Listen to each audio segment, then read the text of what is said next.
पर फोकस हो गई। किस जगह पर?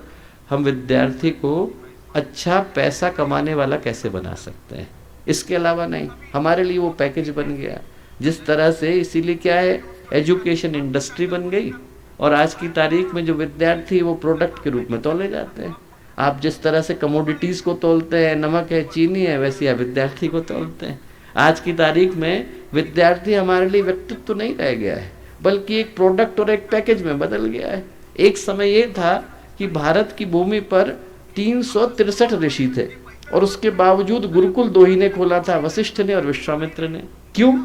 क्योंकि शिक्षा उनके लिए छोड़ी जाती थी जो अपने आचरण से दूसरों को सिखा सकें। जो शब्द आचार्य है वो आचरण से निकल करके आया, जिसके आचरण में है वो दूसरे को सिखाए, नहीं तो नहीं सिखाए। आज की तारीख में उल्टा हो गया।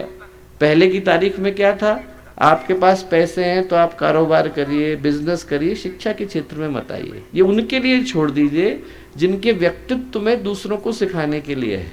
आज की तारीख में पैसे होते हैं तो व्यक्ति सबसे पहले यूनिवर्सिटी खोलता है। क्यों? क्योंकि हमारे लिए एजुकेशन इंडस्ट्री हो गई और विद्यार्थी को हमने प्रोडक्ट में बदल दिया। गुरुदेव ने कहा कि उस सोच को बदलने की आवश्यकता है। हमारे यहाँ भारत में हम लोग 2 शब्दों का प्रयोग करते हैं, एक को बोलते हैं जायदाद और एक को बोलते हैं विरासत। जायदाद क्या है? जायदाद वो है जिसको आप एक हाथ में रख दो, दूसरे हाथ में रख दो, फर्क नहीं पड़ेगा। जेवर है, मकान है, पैसा है, गहने हैं, क्या है? जायदाद है। शर्मा जी के जाने के बाद शर्मा जी का मकान आत्महत्या नहीं कर लेता कि उनके बगैर रह नहीं पाऊंगा। उसमें आप उनके साले को ला के रख दो, उसमें आप उनके बच्चे को रख दो, उसमें उनके शत्रु को रख दो, बैंक को दे दो, मकान पर कोई प्रभाव नहीं पड़ता। जायदाद आज तक किसी की हुई नहीं और किसी की होने वाली नहीं है। इससे ज़्यादा विश्वासघातिनी इस संसार में और कोई है नहीं। हर व्यक्ति को लगता है कि मेरी हो जाएगी, पर हुई किसी की नहीं। ये जो जमीन है जिस पर हम लोग खड़े हैं, इसी पर दावे करने वाले न जाने कितने आए कितने चले गए। असुरों को लगा उनकी है, अंग्रेजों को लगा उनकी है, दुर्योधन को लगा उनकी है, सिकंदर को लगा उनकी है, सबके सब चले गए, जमीन वहीं की वही। वो दुर्योधन जिसने भगवान कृष्ण को ये कहा, सूच्यग्रम नैव दास्यामि विना युद्धेन कैशव, सुई की नोक के बराबर जमीन भी बिना युद्ध के मिलने वाली नहीं है। वो सुई की नोक के बराबर जमीन को अपना समझने वाला दुर्योधन परलोक सिधार गया, जमीन वहीं की वहीं रह गई, वो किसी के साथ जाती नहीं। व्यक्ति जो है उन चीजों को पाने का प्रयत्न करता दिखाई पड़ता है जो आज तक किसी के साथ गई नहीं। जो जाता है उसका नाम है शुभ कर्म, उसका नाम है शुभ संस्कार, उसका नाम है शुभ व्यक्तित्व। पैसा तो सड़क पर पड़ा हुआ मिल जाता है। हमारे हाथ में कोई पिस्तौल दे दे और मैं जाकर के किसी कनपट्टी पर रख दूं तो भी पैसा मिल ही जाएगा। अपराध करने से मिल जाता है, लॉटरी खुलने से मिल जाता है, जमीन पर पड़ा मिल जाता है, चोरी करने से मिल जाता है, पर व्यक्तित्व सड़क पर पड़ा हुआ नहीं मिलता। व्यक्तित्व अर्जित करना पड़ता है। जो भारत की भूमि है, इसने गंभीर चिंतन दिया कि शिक्षा का आधार एक ही है कि व्यक्ति के व्यक्तित्व को तो पहले मजबूत किया जाए।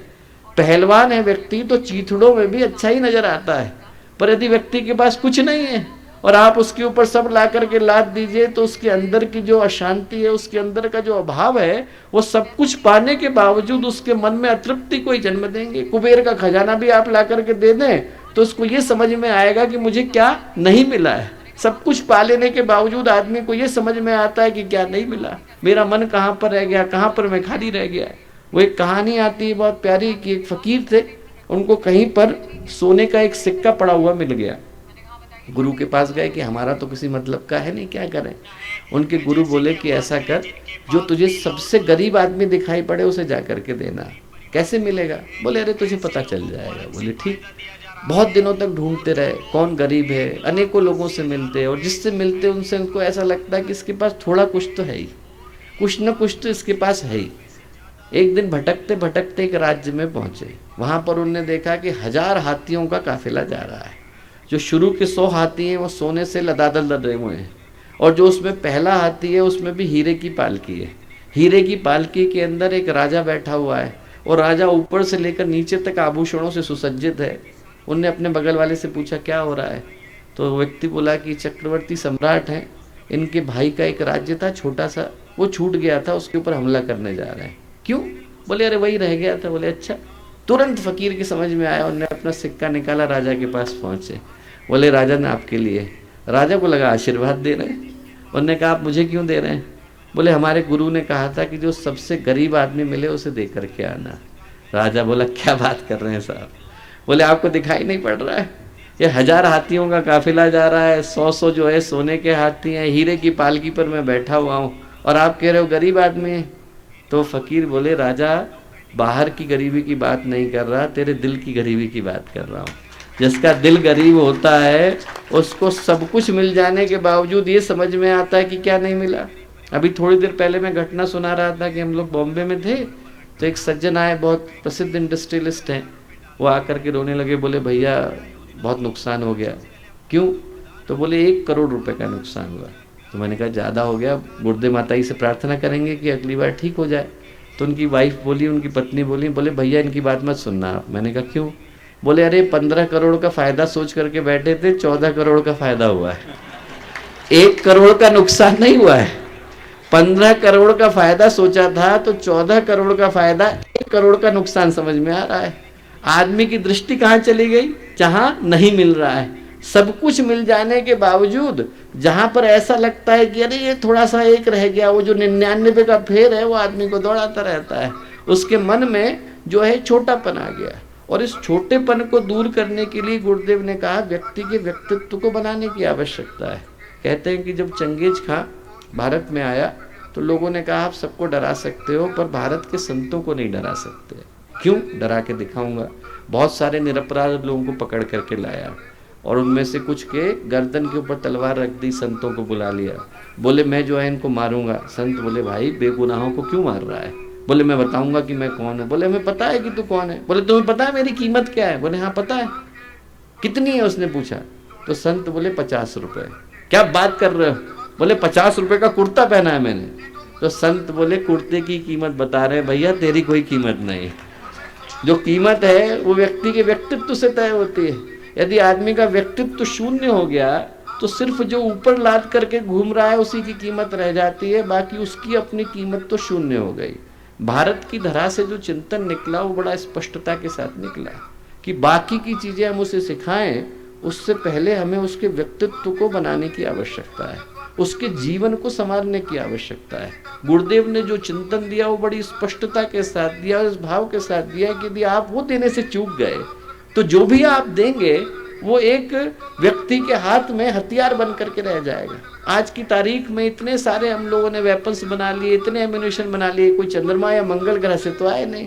वो एक गलत व्यक्ति के हाथ में चले जाते हैं तो वही हथियार जो समाज की सुरक्षा कर सकते थे वो तुरंत व्यक्ति के लिए आतंकवाद का साधन बन जाते हैं। क्यों?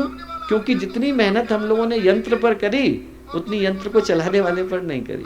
घोड़े हम लोग अच्छे बना रहे हैं, घुड़सवार को कमजोर करते चले जा रहे हैं। जो आवश्यकता है वो इस बात की है कि व्यक्ति के व्यक्तित्व को भी उतना ही मजबूत बनाया जाए ताकि यदि उसके हाथ में शिक्षा जाए, उसके हाथ में संभावना जाए तो वो समाज की उन्नति के, लोगों के विकास के माध्यम को ढूंढ सके। जो इसके पीछे का आधार है वो बड़ा स्पष्ट है कि गुरुदेव ने जो शिक्षा विद्या का सूत्र दिया वो एक ही भाव के साथ दिया, सा विद्या या विमुक्त। विद्या वही है जो इंसान के जीवन को श्रेष्ठता की ओर, मुक्ति की ओर, उन्नति की ओर, उत्कर्ष की ओर लेकर के जाती है। नहीं तो सब कुछ प्राप्त करने के बाद भी आदमी अंदर से तो खाली रह जाता है। कभी मैं एक घटना सुना रहा था कि एक जगह एक बच्चे ने स्कूल में चोरी कर ली। अब चोरी करते हुए टीचर ने देखा, उन्हें सोचा कि भाई इनको घर में ले जा करके बताना चाहिए, तो वो तुरंत पकड़ करके ले गए। और उसके जो पिताजी थे वो बहुत बड़े गवर्नमेंट ऑफिसर थे, उनने ले जा करके उनके सामने खड़ा करा, बोले भैया ये चोरी कर रहा था। जो पिता थे उन्हें तुरंत एक लपड़ लगाया, बोले कैसे काम करता है? मैं तेरे लिए इतने अच्छे अच्छे ऑफिस से चीज़ें उठा करके लाता हूँ तब भी तो चोरी करता है। वो शिक्षक जो थे उन्होंने कहा भैया गलती हो गई। बोले क्यों? बोले मैं तो ये सोच करके आया था कि लड़का अभाव के कारण चोरी कर रहा है, यहाँ आकर के पता चला कि ये तो स्वभाव के कारण चोरी कर रहा है। आपने तो घर की परंपराओं के अंदर चोरी डाल दी है, और ऐसे में उसके व्यक्तित्व का विकास कैसे हो सकता है? जो भारत की शिक्षा पद्धति है वो एक गंभीर सूत्र को जन्म देती है, और वो ये देती है कि हमें सबसे पहले बच्चे के व्यक्तित्व को बनाने की आवश्यकता है। हमारे यहाँ से जो मॉडल निकले उन मॉडल को लेकर के बाकी के देश प्रगति करते चले गए। जापान में जैन परंपरा आई, वो कहाँ से आई? जिसको हम लोग ध्यान बोलते हैं वो जैन परंपरा है। और जैन परंपरा क्या कहती है? आज सारी दुनिया उसको एक मॉडल के रूप में स्वीकार करता है, पर निकली कहाँ से? यहीं से तो निकली। क्या भाव था उसका? 8 साल तक जापान में स्कूल की एजुकेशन नहीं देते हैं,